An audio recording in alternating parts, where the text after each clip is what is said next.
पत्रकार परिषदेला आपण सुरुवात करूया।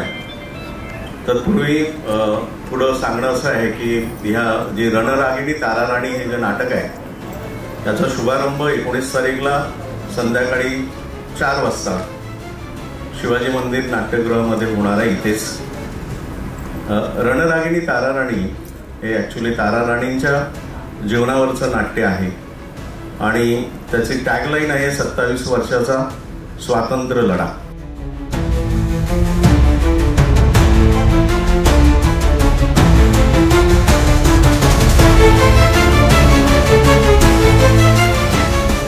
ब्रिगेडियर सुधीर सावंत, अध्यक्ष शिवाजी स्मारक मंडळ आणि सरस्वती एज्युकेशन सोसायटी या दोन्ही संस्थांनी मिळून हे नाटक बसवलेलं आहे ताराराणीवर। मी सैन्यात असल्यापासून मला ती इच्छा होती, कारण Tararani is a striking figure. म्हणजे त्यांनी जे युद्ध केलं, त्यांनी जे शौर्य दाखवलं, एक महिला म्हणून, एक योद्धा म्हणून जगातली सर्वात श्रेष्ठ योद्धा मी ताराराणींना म्हणतो।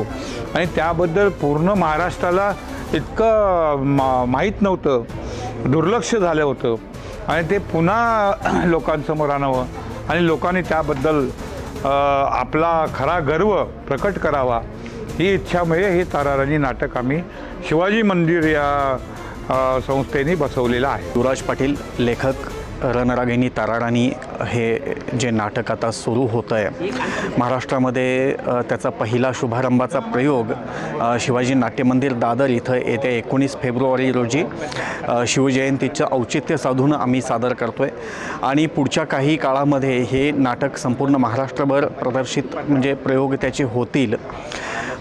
तर ही ऐतिहासिक नाट्यकृती उभी करताना बरीचशी आव्हानं होती, कारण 27 वर्षाचा स्वातंत्र्य लढा आपण जिथं म्हणतो की तिथं तो एक आव्हानात्मक इतिहास होता, कारण बहुतांशी लोकांना हा इतिहास माहिती नाही, तर त्याचे बरेचसे संशोधन करणं, त्यामध्ये ऐतिहासिक तथ्य शोधणं, त्याचबरोबर कुठे काही वादाचे विषय होऊ नये त्याची काळजी घेणं, प्रत्येक ऐतिहासिक तथ्य संशोधकांच्या नजरेतून किंवा इतिहास मार्गदर्शक आहेत त्यांच्या नजरेतून पडताळून घेणं, अशा बऱ्याचशा गोष्टी होत्या।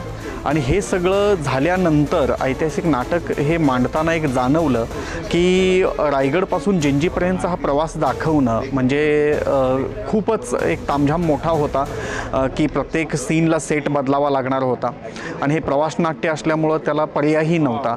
पण ह्या सगळ्या गोष्टींवर मात करून एक भव्य दिव्य नाट्यकृती शिवाजी नाट्यमंदिर दादर आणि सरस्वती एज्युकेशन सोसायटी यांच्या माध्यमातून उभी राहिली। या निर्मात्यांचं पाठबळ मिळालं, भक्कम पाठबळ मिळालं म्हणून ही नाट्यकृती उभी राहिलेली आहे आणि महाराष्ट्रातील कला रसिक या नाट्यकृतीला भरभरून प्रतिसाद देतील याची खात्री आहे।